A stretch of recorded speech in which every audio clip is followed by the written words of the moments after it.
live stream here on the @FretPrince channel.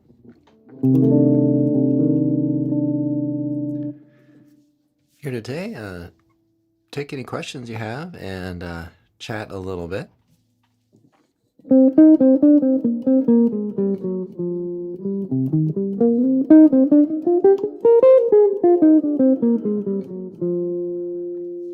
This past week, I released a theory type video on the circle of fifths, and from some of the comments, I hear that that's helping out a bit. And released Dolphin Dance, which is kind of up there as one of my favorite tunes. I think that's a real special one, and Herbie Hancock is quite an inspiration as an artist, as a person, as an individual as well.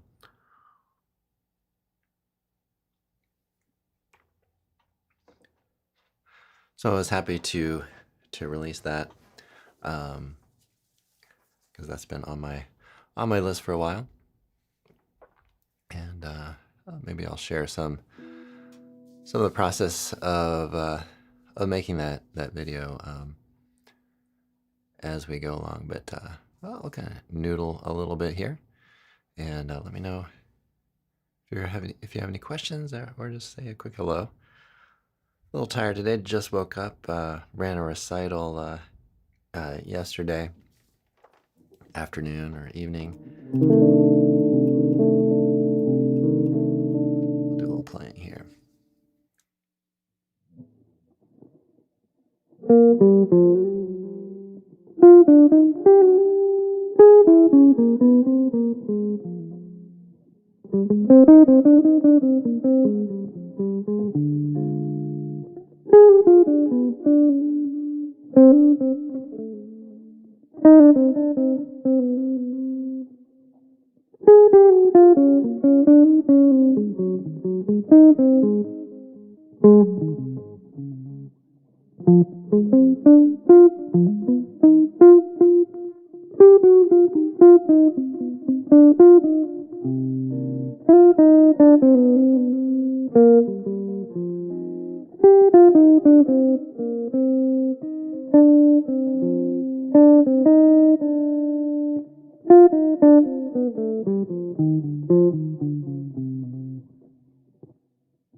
Jeffrey, welcome. Thanks for joining today. Hope you're doing well.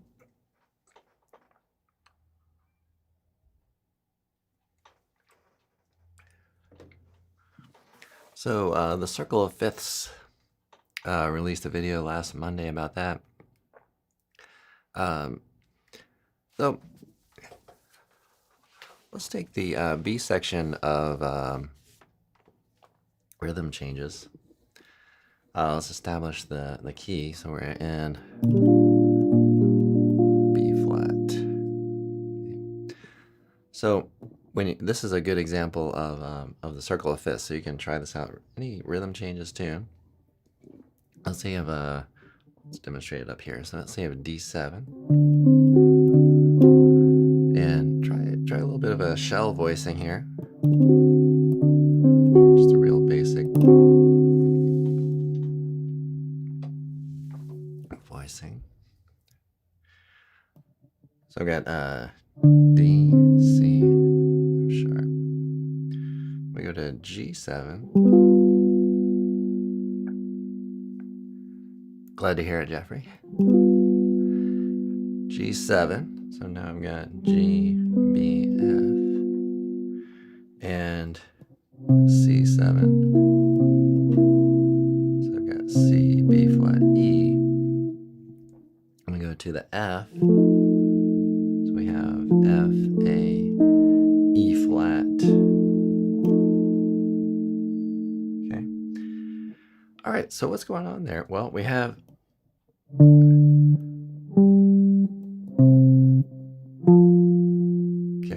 so those intervals, and then it's going to land here on the B flat, which we talked about as our tonic, right? So, yeah, we're going up a fourth, but the inversion of that interval would be down a fifth, okay? So, let's not get too far into that, but basically, we're still working with the circle of fifths is kind of the point there. F, or G, is going to go down to C. Okay, so we have this going down a perfect fifth. So that's kind of apparent there, right? And then we go to F. So C up to F, yeah, that's a perfect fourth, but C down to F is a perfect fifth. So the inversion of that is the fifth. So we're working with a circle of fifths, right? So one feature of this that's kind of interesting is if you kind of trace these tones, they're just working down chromatically until we get to the B flat. So we put let's separate the bass a little bit. D, G, C, F, and B flat, right? So that follows that pattern, right? Right, and then we have these just isolated. They will just work down in half steps until we get to this new chord quality. So we'll talk a little bit about the key signatures that you might pull from. And I want to emphasize here a perspective on scales and modes that I think will benefit folks. So when we're thinking about these things, try to see if this helps you. So try to think about note collections, right? Before starting to identify root notes or getting more specific. So, like for example, if we're thinking D7, a collection of tones, you might think of one sharp and everything else natural. So, and then you're just kind of working with that collection of tones. Not that you would have to limit yourself solely to that, but that would be one of maybe the first things to kind of consider. And then we get to G7, and we say, okay, our collection of tones will be no sharps, no flats. And then we get to the C7, our note collection be the key of, well, key of one flat or key signature of one flat for the C7. In F7, we have the key signature of two flats. So notice if you check out the circle of fifths as we're talking about this, notice how that works from key signature to key signature, right? One sharp, no sharps, no flats, one flat, two flats, and then when we're on B flat, then we're there. So, you know, then you might start getting into, okay, well, what if I assign a root note to the key of one sharp, you know, does that have a name? And when I play that chord on iReal Pro or on a looper or band in a box or what have you, what tones are going to be consonant, what tones are going to be dissonant. And there are varying degrees of that, right? So when you have a note collection and you have a chord, then the chord, if it's a 3-note chord, then you're going to have 3 notes that are going to be pretty consonant. If you have 4 notes, those will be fairly consonant. So each time you pick a chord out of these kind of note collections, the ground is shifting under your feet, kind of so to speak. So you certain things will be more consonant, more dissonant. So it's really more than just a matter of saying, well, I plug in this scale or this note collection and then I'm all good. You really kind of have to hear which tones are blending and in what way to the current chord, right? I'm going to continue talking a little bit about this. We might build in some 2/5s into this, so I think that'll be kind of interesting. But I want to take this moment to remind folks to like and subscribe if you haven't already. Any way that you can interact actually with the channel through chats and comments, liking, really signals to the YouTube algorithm that folks like the content. So so please do help out the channel in that way. All right, well, I'll continue talking a little bit about circle of fifths, and we'll see if we can put some 2s in front of these 5s.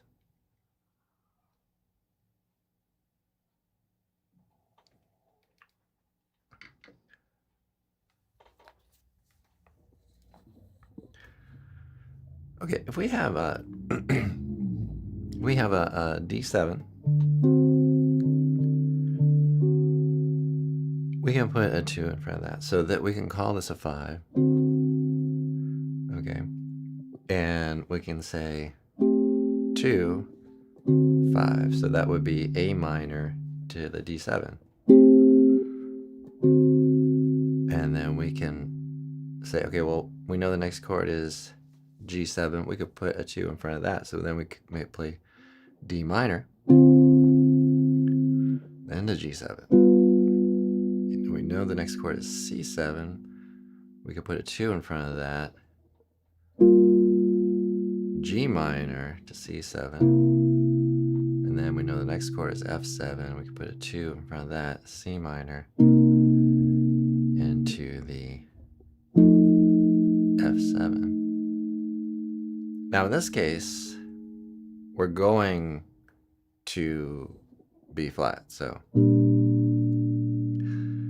we won't want to take this F minor and make that into it, or F7 and make that an F minor. We'll stick with the F7, and then we'll resolve it to the B flat.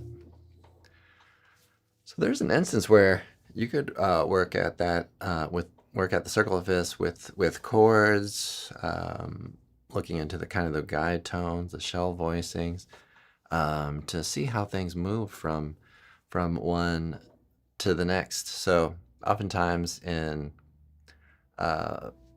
harmony, you have these larger kind of leaps with the bass, and then the internal kind of voicings, they tend to kind of move in steps. So for example, if we have B flat 1 6 2 5, okay, notice that when we get to the 6, we're following the circle of fifths again here, but it's more diatonic. So we have G, then we have these middle voicings, large leap, and then the middle voicings,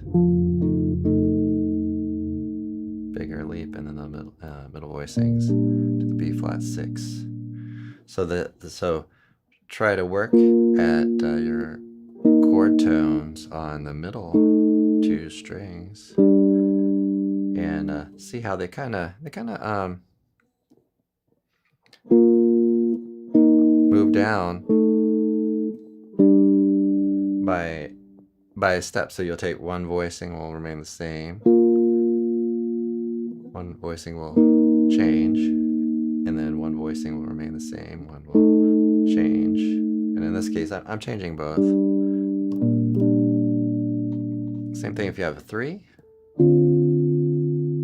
6, 2, 5, and you can have variations on that. So you can have D minor, G7, C minor to F7.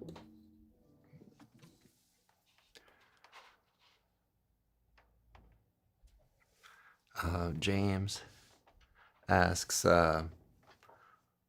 if you add major 7 to the B flat, yeah, would that work if added a major 7? Yes, you could do that if I'm understanding your question correctly. You can land on the B flat major 7. Yeah. And that does help to illustrate that effect. So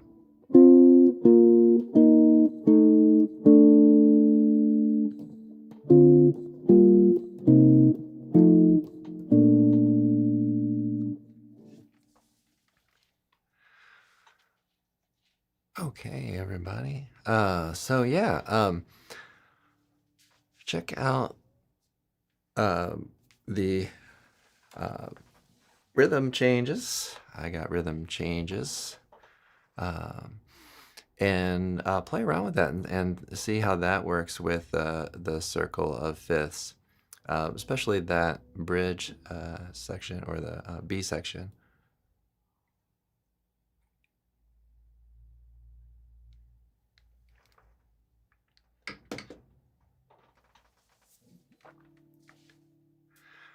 All right, everybody. Well, I'm gonna do maybe a little more playing around.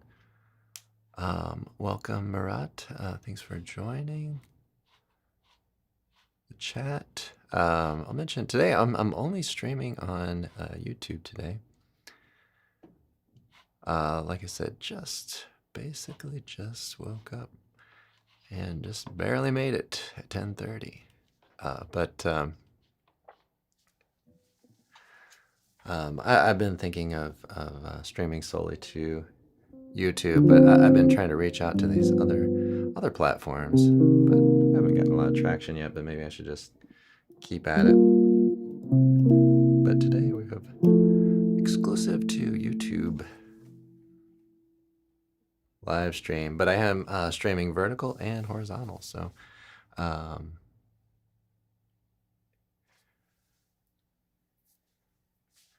yeah, you're welcome. Thanks for joining again. All right, so I'm gonna noodle around. Let me know if you have any questions. I'm going to mute my microphone.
Okay, well, perhaps we should talk about Blue Bossa a little bit and um, maybe discuss a little bit about circle fifths on that. And Jeffrey asks a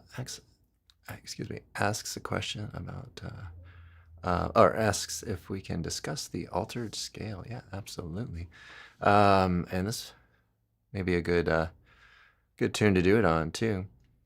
And we have another question here as well. So let me get to Jeffrey's request here for the altered scale.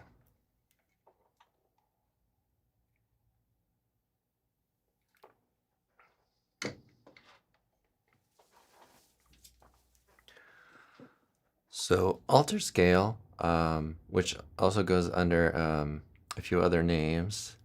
You have the superlogram, and you have the diminished whole tone scale. It's one of the modes of the melodic minor scale. So if, let's say, we were on G7, we were thinking about the altered scale here, you would have A flat melodic minor, so it would be the 7th mode of that scale. So a few ways to think about it. So let's say we're on this tune, blue bossa, and we're trying to get to the C minor 9, and we're trying to get some tension going on the 5 chord. This would be a great opportunity to play the altered scale. So you could think of it as half, whole, half, and then whole, whole, whole, whole. So that is one perspective that might be helpful. So this is kind of like the diminished part of it. And then whole tone part of it as well. What's kind of cool about it is that, well, by the name of altered, if you take a Mixolydian mode, so here's another perspective for you. So if you take plain old Mixolydian straight out of C major, and you say to yourself, well, I want to alter all the notes. By all the notes, but what do we mean there? Well, all the notes that can be altered, I guess we should say.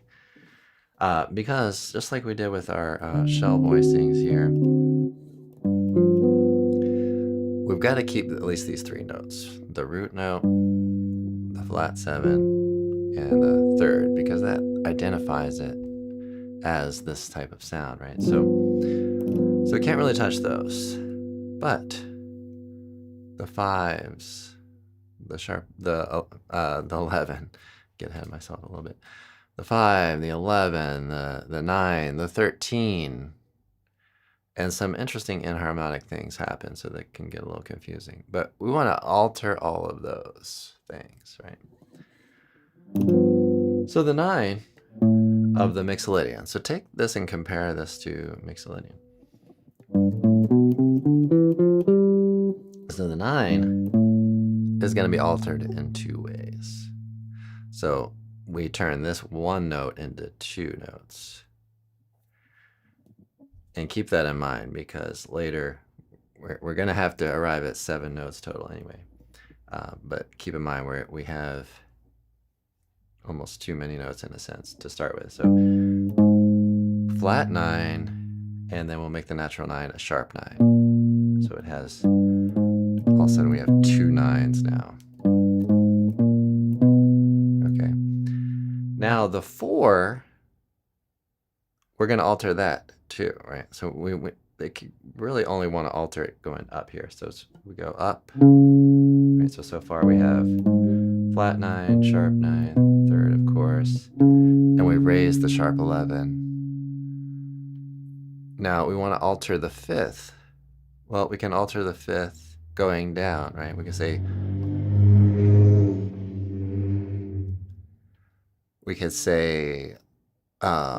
flat 5. Well, that's the same note as our sharp 11. So in a sense, we've already altered that. So that's a way that we arrive at 1 note from 2 notes. So we're going to keep our numbers clean here. So, all right, so let's keep going up. So we have the root, flat 9, sharp 9, third, sharp 11, and flat 5. Now, we could also raise the 5th, right? So we can alter it in that direction. Okay, so let's go back again. Root, flat 9, sharp 9, third, sharp 11, and then the sharp 5. Now, the sharp 5 is going to be the same tone as the 13 that we're altering, right? So we'll alter that down. And so inharmonically, it ends up being the same tone.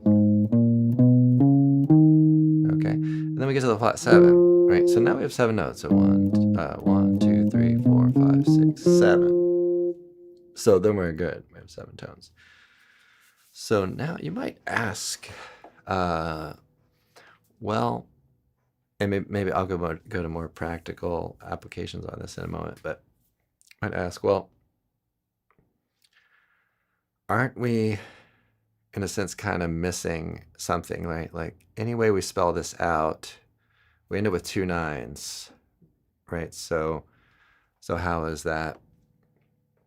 Well, this is how this chord scale is typically used for our practical purposes.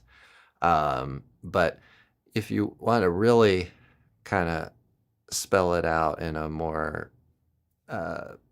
theoretically solid place, you might say, then you really have a root, flat 9, flat 3, flat 4, flat 5, flat 13, flat 7, and then root. And then we're including all of the extensions and we're including all of the numbers, 1 through 7 or root through 7. So it's a great scale because it's compatible with minor. So if you're in C minor, you don't have any conflict between the major third on a minor. So so it's going to fit really nicely on minor, but it's great for major too. So later in the tune, we go from a 2, 5 to a 1 in the key of 5 flats, D flat. So there, again, compare everything to Mixolydian. So, if you're in Mixolydian, that's an option, absolutely. But you could use alter scale too, so that would sound like.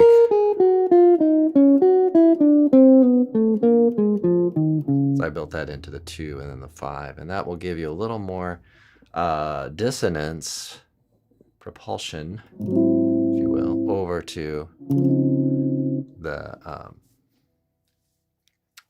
the D flat major. Another perspective on it, and then I'll get to James's question, is that you may think, let's say we're back on the G7.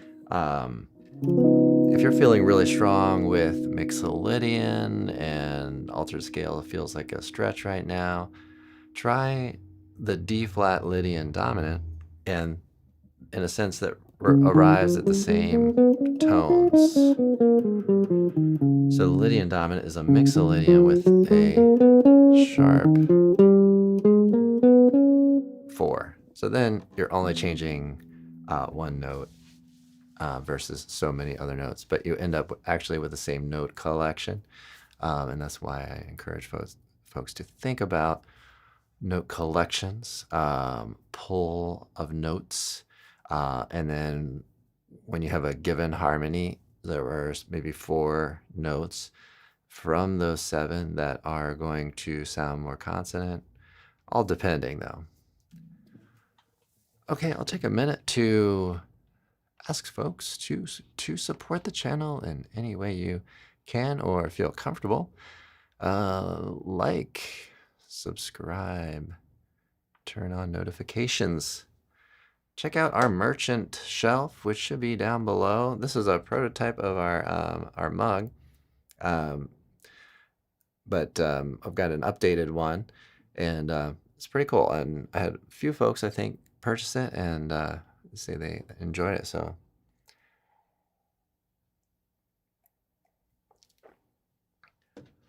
check that out. Okay. My first coffee of the day. I'm starting to feel somewhat awake and chatty, so I apologize if I went too long on the old altered scale there. Okay, so James asks about if you wanted to build more chord tension between the two, would adding an altered chord. Okay, so this gets into our altered chord. Okay, altered chord fit what you just showed. Would you be able to bring in an altered major 7 and still get back to the beginning? Okay, so I'll have to kind of search back to what we were talking about. Um, but I think we were discussing the rhythm changes, right, with the B flat. Yeah, now I'll get to a couple of things.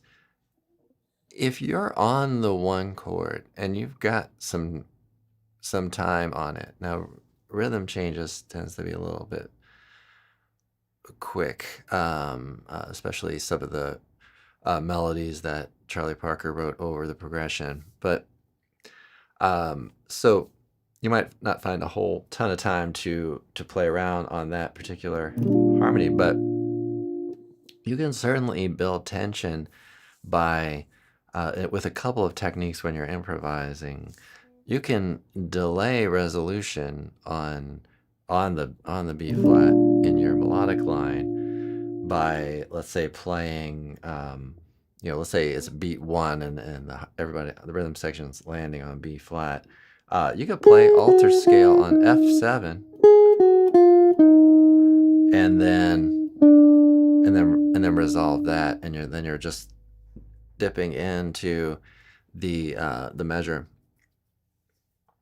On the flip side of that, you can also play your melodic line. You can play early, play a beat early, maybe land on the third while the rhythm section's still on a third of a B flat, while the rhythm section is still on F7, and then you get this tension, and then the rhythm section moves a beat later to the B flat, and then all of a sudden it's resolved. So you'll hear that sometimes people play, and it's a nice effect.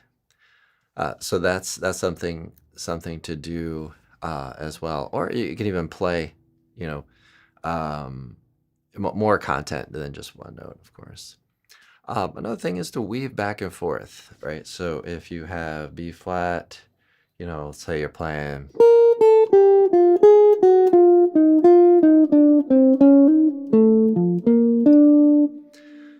So then I'm just going like B flat, F7 altered, B flat, F7 altered, B flat. And that adds tension into your line and moves that along. So that is kind of nice. So it's a lot like storytelling in a sense, like this, this time of year, the holidays are upon us, and you could see, in the movies, some of those movies are going to be like Hallmark kind of movies. Some of them are going to be more exciting, more problems, So almost like a storyline when you're improvising. How much problem do you want to introduce into your story? Because those problems and those tensions do, I think, help keep the listener engaged, right? So if it's sort of a Hallmark style, I don't want to diss Hallmark, but if you watch that, maybe there's some issues in there, but it's going to be fairly light, and so sometimes that's appropriate to what music you're creating. So, but yeah, the alter scale, really moving back. Now, altering the chord itself, I would tend to suggest that if you're on a major 7, a great time to introduce some alterations on that would be like maybe as your final chord. So it's very common to play sharp 11s on like a final type chord, but you can do it in other places. I'll have to gauge it on your taste and your audience, what they enjoy as well. In a sense, there's not really like a rule book on these things. You have to play things, see how your audience reacts, or see if you personally like it, record it, record yourself playing and experiment with these various concepts, and you'll develop like a speaking style almost, where you just have certain things that you say, certain phrases that you like, and certain sounds that you're going for. So James, I hope that kind of helps along with that. But yeah, I mean, you can alter major sevens. I mean, there are really pretty cool things that you can do. The reason that the dominant seventh, tends to be, it tends to have a lot available to it as far as language, right? Because its inherent thing is to get some tension to resolve to somewhere else, right? So the 5-1.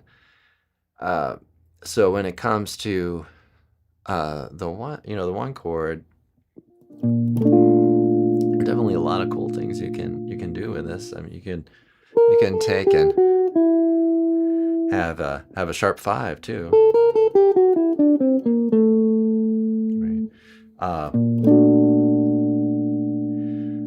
So you can put a D major over your B flat, but just want to be aware that in a sense some of those are going to sound kind of out of key, so just want to kind of proceed there. Hello, Gian. I hope I'm pronouncing your name right. Thanks for your request. I'm not going to do any tune requests today, but talking mainly about improvisation at this moment. But thanks for your request. That's a very awesome tune, Jingle Bell Rock.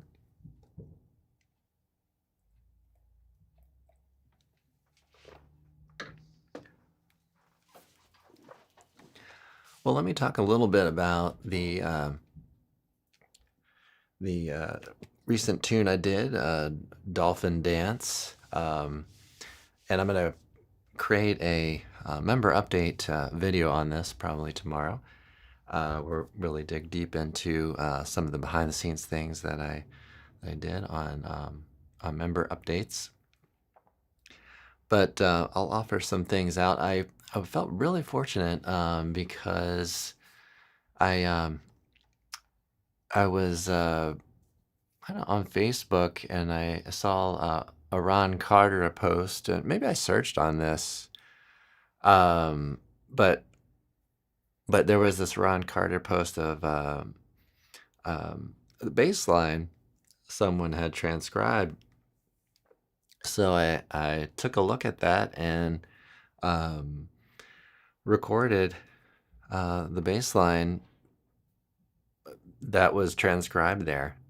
So that really had an incredible impact on the backing track or the rhythm section of that recording. So I was really, really happy about that. And yeah, so that was really cool. But I recorded it on electric bass. And I think it was last Saturday that, it was last Sunday morning when I should have been warming up for this live stream, or last week's live stream, that I transcribed out just the rhythm of the original Herbie Hancock recording, and then I went ahead and played it through the MIDI. And then I did program some more details once that was done. But that was a little bit of the process there on that tune. All right, everybody. Well, I'm going to wrap it up here in a minute. Thanks so much for joining the live stream today. I hope that you gained something on it. We discussed a bit of the altered scale, talked about circle of fifths and all that. So I hope you found value from that. Please remember to like and subscribe.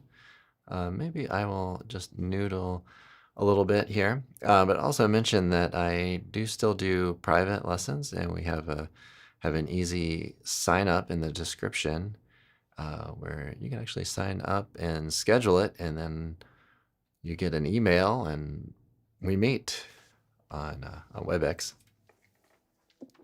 And I have a new member site that is going to be coming out in mid-January. If you would like early access to the soft opening, please visit fretprince.com.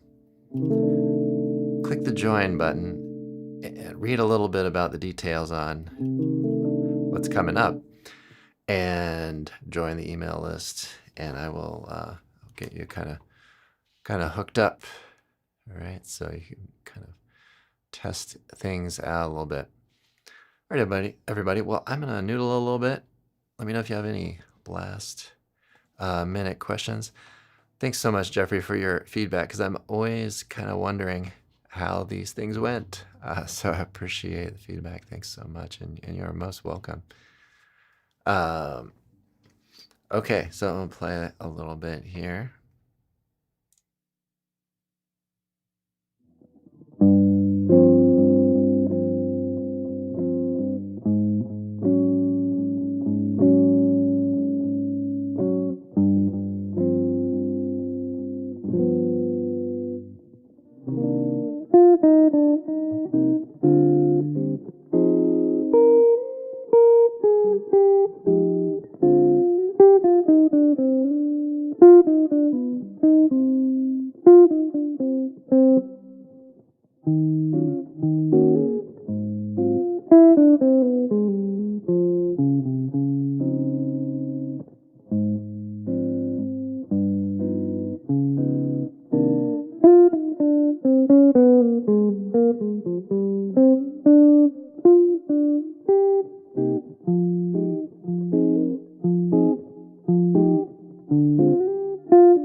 So I played around there a little bit with the excuse me, with the altered scale, and at certain moments, and you'll hear a little bit of a brightness or a little bit of a lift to the sound.